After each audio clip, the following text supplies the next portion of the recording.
ছাগলকাণ্ডে বেরিয়ে আসছে সাদিক এগ্রোর অনিয়ম এবং সরকারি প্রতিষ্ঠানের যোগসাজশ। সাভারের কেন্দ্রীয় গো প্রজনন এবং দুগ্ধ খামারে অভিযান চালিয়েছে দুদক। তাদের অনুসন্ধানে মিলেছে সাদিক এগ্রোকে অনৈতিক সুবিধা দেওয়ার প্রমাণও।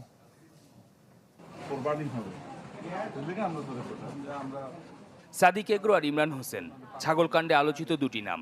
তবে সাদিক এগ্রোর জালিয়াতি প্রথম আলোচনায় আসে 2021 সালে। সরকারের নিষেধাজ্ঞা সত্ত্বেও ভুয়া কাগজপত্রে যুক্তরাষ্ট্র থেকে 18টি ব্রাহ্মা জাতের গরু আনার মাধ্যমে, যা তখন আটকা পড়ে হযরত শাহজালাল আন্তর্জাতিক বিমানবন্দরে। জব্দ করা গরুগুলো রাখা হয় সাভারের কেন্দ্রীয় গো প্রজনন ও দুগ্ধ খামারে। 2024 সালে এসে ওই গরুর মাংস বিক্রির সিদ্ধান্ত নেয় সরকার। সেই সুযোগে গরুগুলো গ্রহণ করে বাংলাদেশ ডেইরি ফার্মার্স অ্যাসোসিয়েশনের সভাপতি ইমরান হোসেন, যিনি কিনা সাদিক এগ্রোর মালিকও। গরুগুলো জবাই করে কেজি দরে কৃষি বিপণন সেবার মাধ্যমে সাধারণ মানুষের কাছে পৌঁছে দেওয়ার কথা ছিল।